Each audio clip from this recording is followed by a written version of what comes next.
الضيفة الفرنسية سيدة السيد الوزراء يمكن أشغال الاجتماع ديال 15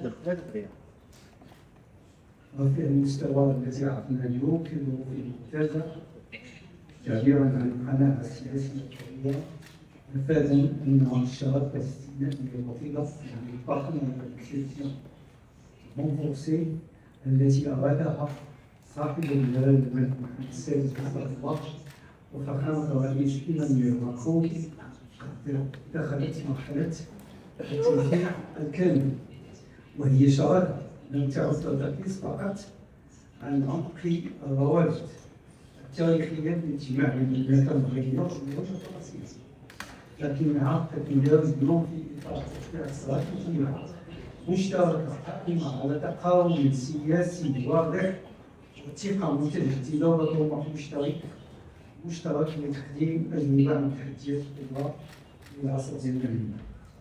إن التقدم المحرز منذ أكتوبر 2024 يظهر بالفعل شاهد الرؤية.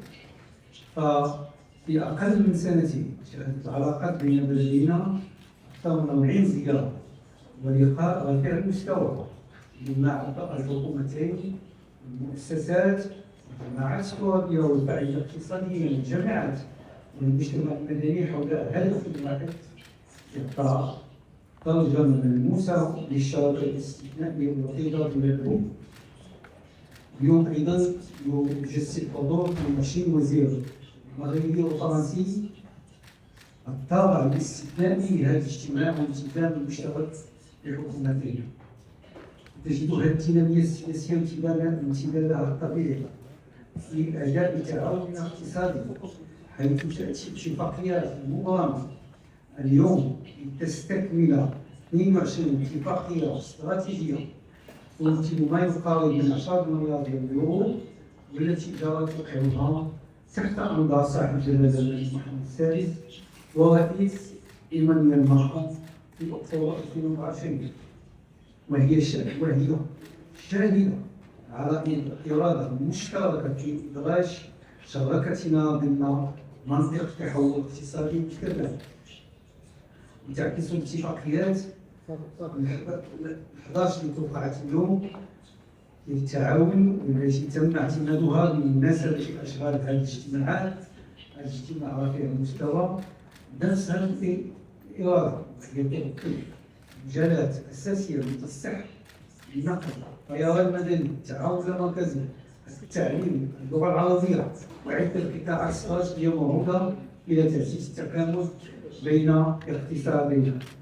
علاوة على ذلك فإن الحوار السياسي الذي يجمع المملكة المغربية والجمهورية الفرنسية لم يكن قط بمثل هذا الحجم أو الهيكل، فهو يقوم اليوم على ثقة متجددة وعلى تقارب متزايد في وجهات النظر بشأن القضايا الإقليمية والدولية تحت توجيهات سامية لصاحب الجلالة الملك محمد السادس نصره الله.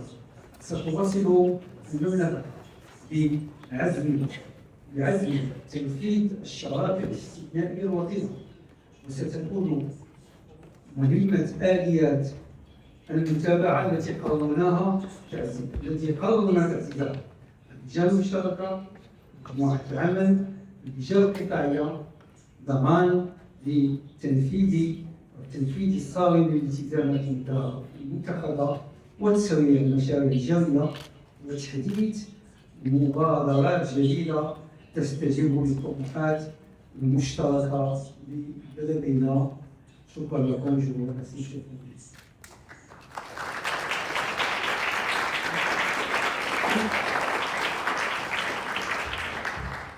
Monsieur le chef du gouvernement, Votre Excellence, Mesdames et Messieurs les ministres des deux délégations, Madame, Monsieur les ambassadeurs, Mesdames et Messieurs, en saluant la presse ici présente.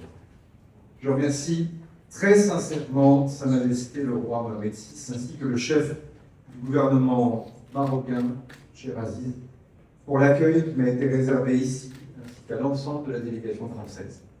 Mes remerciements s'adressent également à l'ensemble des ministres marocains et français présents pour la qualité des échanges de ce matin.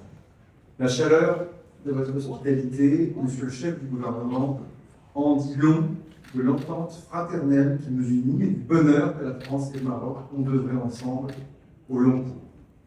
Alors bien sûr, il y a le football. Mais j'ai vu à Paris beaucoup de jeunes supporters porter à la fois le maillot de l'équipe de France et le drapeau du Maroc lors de notre quart de finale du mondial. Ou l'inverse, j'y vois là encore le symbole d'une amitié unique, faite, nous disions tous les deux, d'un grand respect comme d'une vraie confiance. C'est donc pour moi un honneur tout particulier d'être aujourd'hui au Maroc pour y mener avec vous, monsieur le chef du gouvernement, cher Aziz, de consultations gouvernementales dans le cadre de cette 15e édition de la réunion dite de haut niveau. Nous nous réunissons aujourd'hui à la demande de nos chefs d'État, Sa Majesté le roi Mohamed VI et le président de la République, Emmanuel Macron. Nous avons tous deux reçu un mandat clair, celui de veiller très scrupuleusement à ce que soient tenus les engagements pris lors de la visite d'État du président de la République au Maroc, on s'en souvient, en octobre 2024. Il nous a aussi été confié la mission de former de nouveaux projets et de veiller à leur mise en œuvre dans l'intérêt même de chacun de nos deux peuples, dans l'esprit du partenariat d'exception qui nous lie, vous l'avez rappelé. Nous avons chacun à cœur de faire de notre mieux pour que la visite d'État que Sa Majesté effectuera bientôt en France consacre cette ambition et lui donne son sens. C'est dans cette perspective, mesdames et messieurs, que ce matin, chacun des 12 ministres français qui m'accompagnent a travaillé avec son homologue marocain sur des sujets directs et concrets. Nous avons d'abord dressé un premier bilan de l'action voulue par les chefs d'État à l'automne 2024.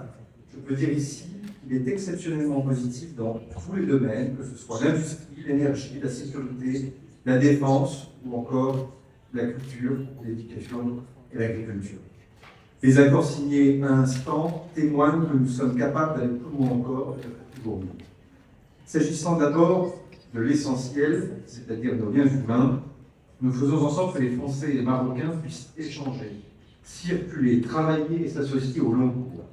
C'est le cœur de notre politique en matière de visa, qui cherche à faciliter les mobilités circulaires entre ceux qui sont les forces vives de la relation franco-marocaine, les entrepreneurs, les étudiants, qui reste, vous le savez, le premier contingent étudiant étranger en France. C'est bien sûr la coopération entre nos universités d'excellence et les programmes d'accompagnement des doctorants. C'est aussi tout le travail qui est mené pour valoriser l'apport de nos binationaux d'un côté comme de l'autre de la Méditerranée et pour faire de la francophonie un accélérateur d'employabilité. Et c'est aussi l'intérêt de nos deux peuples que nous œuvrons pour notre sécurité commune. Et je salue ici l'excellente coopération entre nos services, contre le risque terroriste, le narcotrafic, le trafic d'êtres humains et les migrations irrégulières. Là encore, c'est la confiance qui nous permet d'être efficaces. Elle a permis d'aboutir ces dernières semaines, ces derniers jours, à des succès opérationnels sans précédent dans le domaine de la lutte contre la criminalité organisée et le narcotrafic grâce au travail conjoint de nos policiers et de nos magistrats. Nous travaillons à porter cette coopération encore plus haut dans les prochains mois avec la conclusion d'un accord sécuritaire global, cher Premier ministre. Nous organisons l'avenir aussi et portons d'ambitieux projets économiques qui créent de nouvelles synergies entre nos entreprises et nous permettent de continuer à intégrer le Maroc et la France dans les mêmes chaînes de valeur. C'est le cas dans le secteur clé des transports, de l'énergie, des technologies de pointe, comme on a pu le voir ces derniers mois avec des investissements stratégiques de nos grands groupes ici au Maroc, mais aussi des multiples initiatives des petites et moyennes entreprises nombreuses qui travaillent ensemble de part et d'autre de la Méditerranée. C'est le cas encore des grands projets de connectivité énergétique, vous l'avez dit, entre l'Europe et l'Afrique du Nord, avec le lancement aujourd'hui d'un appel à manifestation d'intérêt en matière d'interconnexion électrique. Mesdames et messieurs, nous pouvons faire tout cela, car nous savons qu'ensemble, nous sommes plus forts. La France se tient aux côtés du Maroc, loyalement et fidèlement. Nous savons, monsieur le chef du gouvernement, l'importance cruciale que la question du Sahara revêt pour votre pays. Et vous savez la clarté de notre position. Le président de la République l'a exprimé dans sa lettre à Sa Majesté le Roi pour la fête du trône le 30 juillet 2024. Cette position, je le redis ici, est intangible. Elle ne variera pas et comme vous le savez, nous en tirerons toutes les conséquences. Nous savons aussi l'importance centrale du continent africain pour chacun d'entre nous et l'intérêt que nous avons de nous y déployer ensemble, plus encore. Je veux donc remercier Sa Majesté de vous avoir délégué, Monsieur le chef du gouvernement, à Nairobi pour le nouveau sommet Afrique-France et de vous avoir adjoint une impressionnante délégation d'entrepreneurs. C'est un message que le président de la République a apprécié à sa juste valeur, tout comme il apprécie l'engagement du Maroc pour la paix et la sécurité au Sahel et partout en Afrique. Nous sommes revenus ce matin avec le ministre de l'Europe et des Affaires étrangères. Au fond, tout cela dit bien que la coopération franco-marocaine vit. La coopération franco-marocaine évolue. Cette coopération doit désormais changer d'échelle. Elle se nourrit du travail de nos gouvernements comme de la spontanéité des échanges entre nos citoyens et des affinités personnelles qui nous poussent toujours les uns vers les autres. La France et le Maroc agiront toujours ensemble, à l'heure où, il faut bien le dire, tout change très vite dans notre monde politique. Non par habitude, mais par choix et parce que nous savons pouvoir compter les uns sur les autres. C'est dans cet esprit que nous travaillons à l'élaboration d'un traité bilatéral entre nos deux pays. Le premier que la France signera avec un pays hors de l'Union européenne.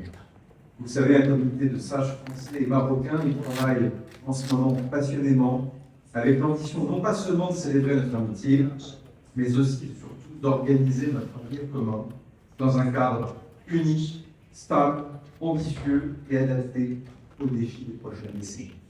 Mesdames et messieurs, monsieur le chef du gouvernement, mesdames et messieurs les ministres, vous l'aurez compris, cette réunion de haut niveau d'aujourd'hui n'est pas un aboutissement, elle est beaucoup plus qu'une étape. Nous sommes ici ce matin, c'est, je le crois sincèrement, un moment charnière. Nos chefs d'État ont ouvert une nouvelle séquence. Aujourd'hui, nous lui avons donné un contenu à la hauteur de nos engagements, et je m'en félicite et vous en remercie une nouvelle fois, monsieur le chef du gouvernement, chers mesdames et messieurs les ministres, ainsi que toutes celles et ceux qui ont contribué activement à la préparation de ces travaux. Merci à vous.